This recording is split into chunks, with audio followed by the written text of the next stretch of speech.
Hi, everyone. Welcome back to Green Tea. I'm Ray Byron, head of operations at Terra Talent. I'm joined by my colleague Jesse and his friend Ollie.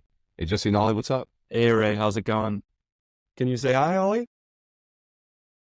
Ollie, hello. Oh, okay. You don't have to go on the camera. That's okay. And Jesse, I heard we have some great tea for founders today. Yeah, we're gonna get into some exciting stuff talking about what we can do to acquire top talent. Awesome. Well, let's get to it. Fantastic. Cheers, man. Cheers. Green tea, good tea, green tea, good tea. All right. So, Jesse, what's the most important action founders can take to acquire top talent? Yeah, so the most important thing we've noticed advising numerous founders by now and seeing how different strategies play out, is this concept, which is really simple at face value, which is the better the package you offer candidates, the better the quality of candidates you get. If you start thinking about that very simple concept, though, in terms of product market fit, you can start thinking about how to use different levers that you have to get better folks. And I actually think that this is one of the biggest holdups we see to people's business is not making their package as good as it can be. And so this, just to make it really sort of super dumb to start out with and kind of obvious, shouldn't be a surprise to anyone. Your product is what you offer candidates, what you're paying them, what the mission of your company is. Like you as a founder, the excitement of joining you and following you, the growth that they will have in the role, and the market is just whoever could be interested in that role. And so whatever niche you are in, you want to have the most competitive edge with your niche.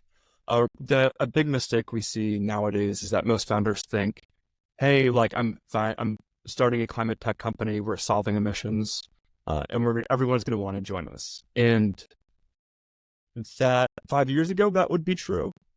But, now that's all great. This isn't to discount that, but now there's 100 companies who have raised over $20 million who can say they're will impact 5% of the world's emissions.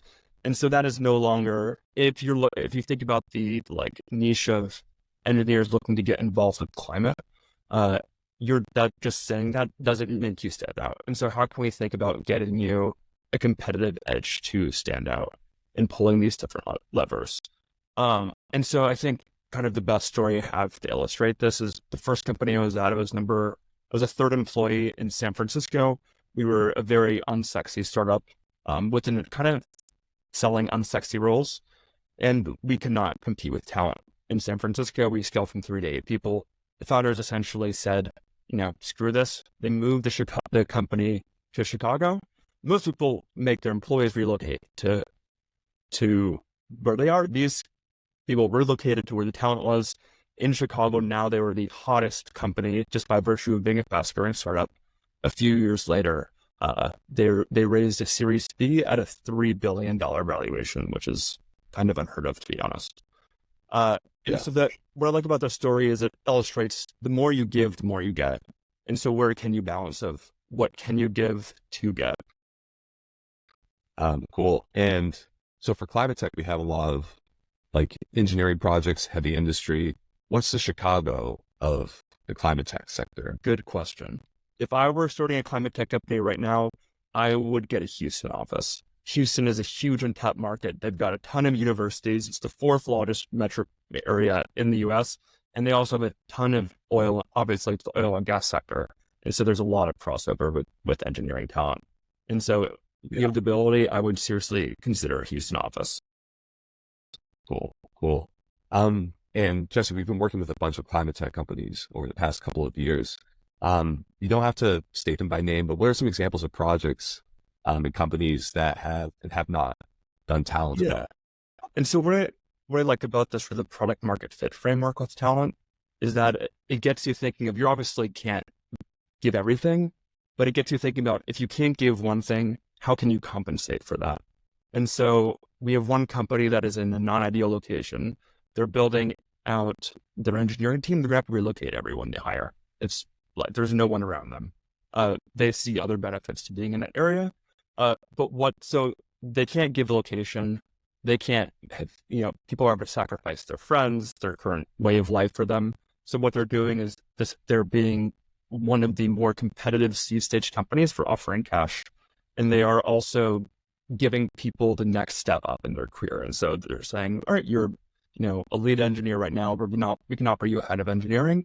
And so if you're a talent, you can say, well, maybe I don't want to relocate. Maybe it's fine, but this is a really exciting company. I can get this, leadership role that I won't be able to get out elsewhere. And, because of that, they've been having a decent amount of candidates for pretty non-ideal location. On the flip side of that, I was working maybe a year and a half ago with arguably the hottest climate tech company in the space, top 3. They were hiring top 1% of engineers for sort of the hardest and most important part of their tech. It was a reactor design. They're looking for the top 1% of aerospace engineers. And so